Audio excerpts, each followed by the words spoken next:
মরুভূমির নিস্তব্ধতা ভেদ করে এক গভীর রাতে ইব্রাহিম আলাইহিসসালাম ঘুম থেকে জেগে উঠলেন। তার হৃদয় দ্রুত স্পন্দিত হচ্ছিল। তিনি একটি স্বপ্ন দেখেছেন, অদ্ভুত, ভারী কিন্তু স্পষ্ট। স্বপ্নে তিনি দেখেছেন যে তিনি তার প্রিয় পুত্রকে আল্লাহর পথে কোরবানি করছেন। তিনি জানতেন, নবীদের স্বপ্ন সাধারণ মানুষের মতো নয়, এটি ওহীর অংশ, আল্লাহর নির্দেশ। পরের দিন সকালটা ছিল অন্য দিনের মতো নয়। সূর্যের আলো মরুভূমির বালুকণায় ছড়িয়ে পড়লেও ইব্রাহিম আলাইহিসসালামের অন্তরে ছিল গভীর চিন্তা। বহু বছর অপেক্ষার পর আল্লাহ তাকে এই পুত্র দান করেছিলেন, ইসমাইল আলাইহিসসালাম। সন্তানের প্রতি ভালোবাসা তার হৃদয়ে গভীরভাবে গাঁথা, কিন্তু আল্লাহর প্রতি তার আনুগত্য ছিল তার চেয়েও দৃঢ়। তিনি এই স্বপ্নকে উপেক্ষা করলেন না, বরং তিনি আবার ঘুমালেন এবং আবার একই স্বপ্ন দেখলেন। তৃতীয়বারও একই দৃশ্য। এতে তার নিশ্চিত হবার আর বাকি রইল না, এটি আল্লাহর পক্ষ থেকে নির্দেশ। কয়েকদিন পর তিনি তার পুত্র ইসমাইল আলাইহিসসালামকে নিয়ে নির্জন এক স্থানে গেলেন। তার চোখে ছিল কোমলতা, কণ্ঠে ছিল দৃঢ়তা। তিনি বললেন, হে আমার প্রিয় পুত্র, আমি স্বপ্নে দেখেছি যে আমি তোমাকে আল্লাহর জন্য কোরবানি করছি। এখন বলো, তোমার কি মত? ইসমাইল আলাইহিসসালাম তখন তরুণ, কিন্তু তার ঈমান ছিল পাহাড়ের মতো দৃঢ়। তিনি বিন্দুমাত্র দ্বিধা না করে বললেন, হে আমার পিতা, আপনি যা আদিষ্ট হয়েছেন তাই করুন। ইনশাল্লাহ আপনি আমাকে ধৈর্যশীলদের অন্তর্ভুক্ত পাবেন। এই উত্তর শুনে ইব্রাহিম আলাইহিসসালামের চোখ ভিজে উঠল। এটি শুধু পিতার জন্য নয়, একজন নবীর জন্যও এক বিরাট পরীক্ষা। তিনি বুঝলেন তার সন্তানও আল্লাহর পথে নিজেকে উৎসর্গ করতে প্রস্তুত। তারা দুজনে একসাথে চলতে লাগলেন সেই স্থানের দিকে যেখানে কোরবানি সম্পন্ন হবে। পথে শয়তান তাদের বাধা দেওয়ার চেষ্টা করল। সে ইব্রাহিম আলাইহিসসালামের কাছে এসে ফিসফিস করে বলল, তুমি কি সত্যি তোমার নিজের ছেলেকে হত্যা করবে? কিন্তু ইব্রাহিম আলাইহিসসালাম দৃঢ়চিত্তে তাকে প্রত্যাখ্যান করলেন। এরপর শয়তান ইসমাইল আলাইহিসসালামের কাছে গিয়ে একই প্রলোভন দিল। কিন্তু ইসমাইল আলাইহিসসালাম বললেন, আমি আল্লাহর নির্দেশ মান্য করব, শয়তানের কথা নয়। শয়তান ব্যর্থ হয়ে ফিরে গেল। তারা যখন নির্দিষ্ট স্থানে পৌঁছালেন, তখন ইব্রাহিম আলাইহিসসালাম তার পুত্রকে মাটিতে শুইয়ে দিলেন। তিনি তার চোখ বাঁধলেন, যেন সন্তানের মুখ দেখে তার মন দুর্বল না হয়ে যায়। তার হাতে ছিল ছুরি, কিন্তু তার হৃদয় ভরা ছিল আল্লাহর প্রতি অগাধ বিশ্বাসে। এই মুহূর্তটি ছিল ইতিহাসের এক গভীরতম পরীক্ষা। একজন পিতা তার প্রিয় সন্তানকে আল্লাহর সন্তুষ্টির জন্য উৎসর্গ করতে প্রস্তুত, আর একজন পুত্র নিজেকে সেই পথে সমর্পণ করেছে। যখন ইব্রাহিম আলাইহিসসালাম ছুরি চালানোর জন্য প্রস্তুত হলেন, তখন তিনি বললেন, বিসমিল্লাহি আল্লাহু আকবার। তার হাত কাঁপছিল না, কারণ তার বিশ্বাস ছিল অটল। ঠিক সেই মুহূর্তে আল্লাহর পক্ষ থেকে নির্দেশ এলো, হে ইব্রাহিম, তুমি তোমার স্বপ্ন সত্যে পরিণত করেছ। ছুরিটি আর চলল না। আল্লাহ ইসমাইল আলাইহিসসালামের পরিবর্তে একটি দুম্বা পাঠিয়ে দিলেন কোরবানির জন্য। ইব্রাহিম আলাইহিসসালাম বিস্ময়ে অভিভূত হলেন। তিনি বুঝলেন এটি ছিল এক মহান পরীক্ষা এবং তিনি তাতে উত্তীর্ণ হয়েছেন। এই ঘটনার মাধ্যমে আল্লাহ মানবজাতিকে শিক্ষা দিলেন, আল্লাহর পথে ত্যাগই সবচেয়ে বড় ইবাদত। কোরবানি শুধু পশু জবাই নয়, বরং নিজের ইচ্ছা, ভালোবাসা এবং স্বার্থকে আল্লাহর জন্য ত্যাগ করার নাম। এই ঘটনাটি পরবর্তীতে কোরআনে বর্ণিত হয়েছে, বিশেষ করে সূরা আস-সাফফাতে, যেখানে আল্লাহ এই ঘটনার গুরুত্ব তুলে ধরেছেন। হাদিসেও এই কোরবানির ফজিলত ও তাৎপর্য বিশদভাবে আলোচনা করা হয়েছে। এই কোরবানির স্মরণে মুসলমানরা প্রতি বছর ঈদ উল আজহা পালন করে, যেখানে তারা পশু কোরবানি করে আল্লাহর সন্তুষ্টি অর্জন করার চেষ্টা করে।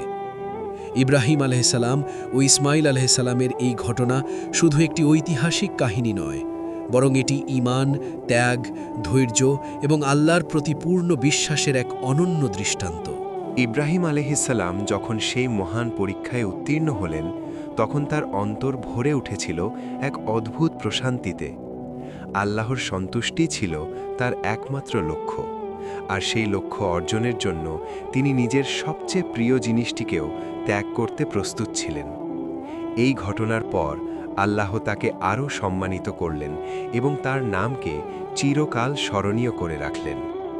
এই কুরবানির ঘটনার পর মরুভূমির সেই স্থানটি হয়ে উঠল এক পবিত্র নিদর্শন, যেখানে একজন পিতা তার সন্তানের প্রতি ভালোবাসাকে আল্লাহর ভালোবাসার কাছে তুচ্ছ করে দিয়েছিলেন, আর একজন সন্তান আল্লাহর আদেশের সামনে নিজের জীবনকেও ছোট করে দেখেছিল।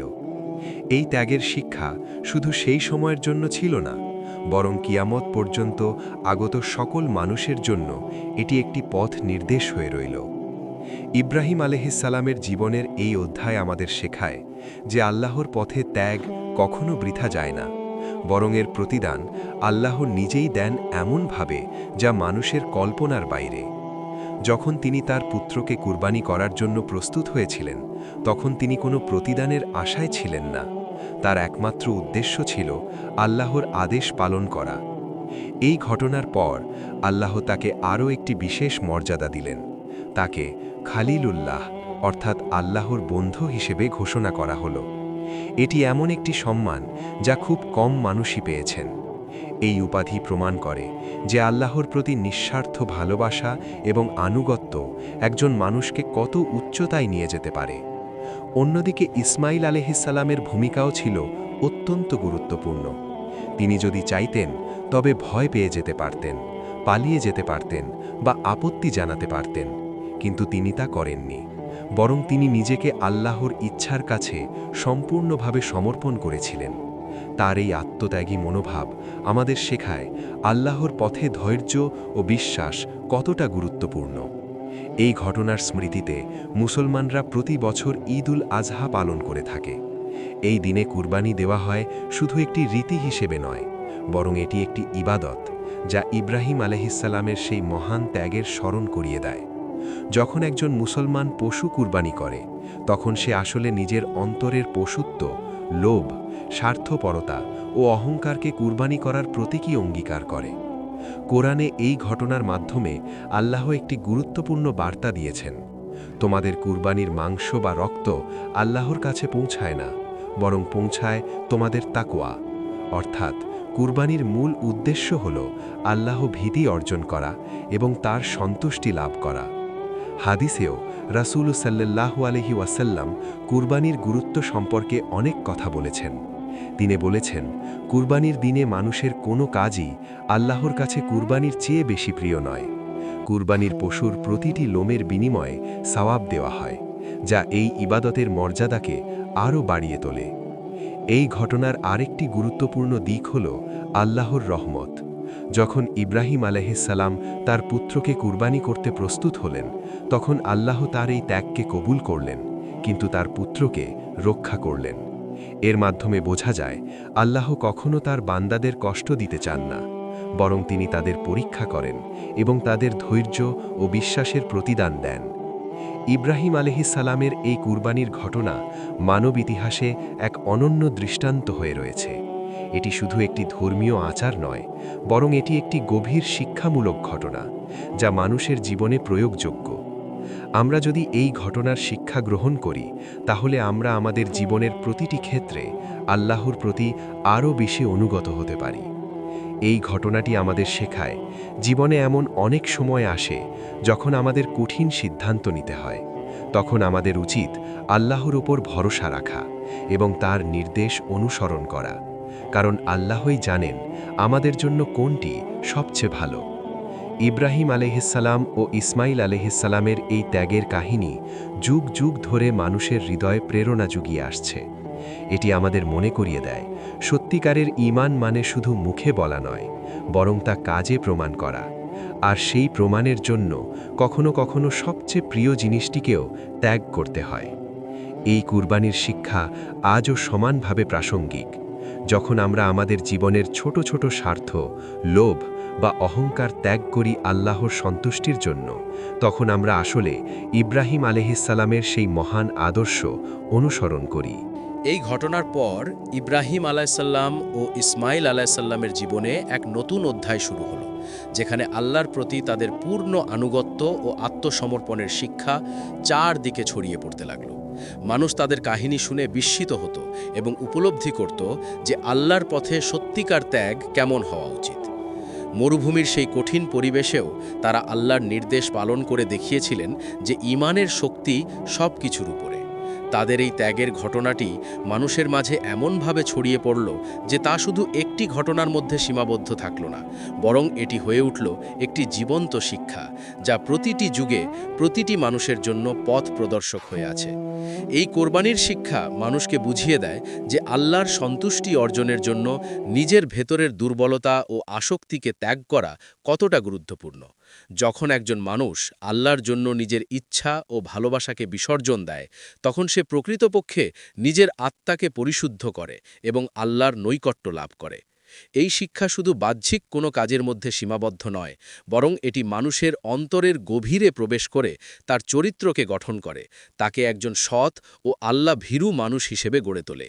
এই ঘটনার পর মানুষ বুঝতে পারল যে কোরবানি মানে শুধু পশু জবাই করা নয়, বরং এটি একটি প্রতীক যা মানুষের ভেতরের লোভ, অহংকার, হিংসা এবং স্বার্থপরতাকে ত্যাগ করার শিক্ষা দেয়। যখন একজন মুমিন কোরবানি করে, তখন সে আসলে নিজের নফসের বিরুদ্ধে যুদ্ধ করে এবং আল্লাহর সন্তুষ্টির জন্য নিজের ভেতরের খারাপ গুণগুলোকে দূর করার চেষ্টা করে। এই কারণেই কোরআনে আল্লাহ স্পষ্টভাবে বলেছেন যে কোরবানির পশুর মাংস বা রক্ত তার কাছে পৌঁছায় না, বরং পৌঁছায় মানুষের তাকওয়া, অর্থাৎ অন্তরের খাঁটি নিয়ত। এই কথাটি মানুষের জন্য একটি গভীর শিক্ষা বহন করে, কারণ এটি বুঝিয়ে দেয় যে আল্লাহ মানুষের বাহ্যিক কাজের চেয়ে তার অন্তরের অবস্থা ও উদ্দেশ্যকে বেশি গুরুত্ব দেন। একইভাবে হাদিসেও এই বিষয়টি বারবার উল্লেখ করা হয়েছে যে কোরবানির মূল উদ্দেশ্য হল আল্লাহর সন্তুষ্টি অর্জন এবং তার নৈকট্য লাভ করা। রাসূলুল্লাহ সাল্লাল্লাহু আলাইহি ওয়াসাল্লাম তার উম্মতকে শিখিয়েছেন যে কোরবানির সময় তাদের নিয়ত হতে হবে সম্পূর্ণভাবে আল্লাহর জন্য, এবং তাদের মনে রাখতে হবে যে এই ইবাদতের মাধ্যমে তারা ইব্রাহিম আলাইসাল্লামের সেই মহান আদর্শ অনুসরণ করছে। এই ঘটনাটি মানুষের জীবনে ধৈর্য ও বিশ্বাসের গুরুত্বও তুলে ধরে, কারণ যখন ইব্রাহিম আলাইসাল্লাম তার পিতাকে কোরবানি করার জন্য প্রস্তুত হয়েছিলেন, তখন তিনি জানতেন না যে এর পরিণতি কী হবে। তবুও তিনি আল্লাহর উপর সম্পূর্ণ ভরসা করেছিলেন এবং তার নির্দেশ পালন করেছিলেন। এই ভরসা ও ধৈর্যই একজন মুমিনের সবচেয়ে বড় শক্তি, যা তাকে কঠিন সময়েও দৃঢ় থাকতে সাহায্য করে। ইসমাইল আলাইসাল্লামের ধৈর্য ও আত্মসমর্পণও এই ঘটনার একটি গুরুত্বপূর্ণ দিক। তিনি যখন তার পিতার কাছ থেকে আল্লাহর নির্দেশের কথা শুনলেন, তখন তিনি বিন্দুমাত্র দ্বিধা না করে তা মেনে নিলেন এবং নিজেকে আল্লাহর পথে উৎসর্গ করতে প্রস্তুত হলেন। এটি প্রমাণ করে যে প্রকৃত ঈমান মানুষের হৃদয়ে এমন একটি শক্তি সৃষ্টি করে যা তাকে সব ধরনের ভয় ও দ্বিধা থেকে মুক্ত করে। এই শিক্ষা আজও মানুষের জন্য সমানভাবে প্রাসঙ্গিক, কারণ জীবনের প্রতিটি ক্ষেত্রে মানুষকে বিভিন্ন পরীক্ষার সম্মুখীন হতে হয়। কখনো তা হয় সম্পদের মাধ্যমে, কখনো তা হয় প্রিয়জনের মাধ্যমে, আবার কখনো তা হয় নিজের ইচ্ছা ও আকাঙ্ক্ষার মাধ্যমে। এই সব পরীক্ষায় উত্তীর্ণ হওয়ার জন্য একজন মানুষের প্রয়োজন ইব্রাহিম আলাইসাল্লাম ও ইসমাইল আলাইসাল্লামের মতো দৃঢ় ঈমান ও ধৈর্য। এই কোরবানির ঘটনা মানুষের মাঝে একটি সামাজিক ও মানবিক দিকও তুলে ধরে, কারণ কোরবানির মাধ্যমে ধনী ও গরিবের মধ্যে একটি সুন্দর সম্পর্ক তৈরি হয়। যখন কোরবানির মাংস গরিব ও অভাবীদের মাঝে বিতরণ করা হয়, তখন তা সমাজে সহমর্মিতা ও ভালোবাসা বৃদ্ধি করে। মানুষ একে অপরের প্রতি দায়িত্ববোধ অনুভব করে এবং সমাজে একটি ভারসাম্য সৃষ্টি হয়। এই দিকটি ইসলাম ধর্মের একটি গুরুত্বপূর্ণ শিক্ষা, যা মানুষের মাঝে সমতা ও ন্যায় বিচার প্রতিষ্ঠা করতে সাহায্য করে। প্রতি বছর ঈদ উল আজহা এর সময় এই শিক্ষা নতুন করে মানুষের সামনে তুলে ধরা হয়, যাতে তারা তাদের জীবনে এই আদর্শ বাস্তবায়ন করতে পারে।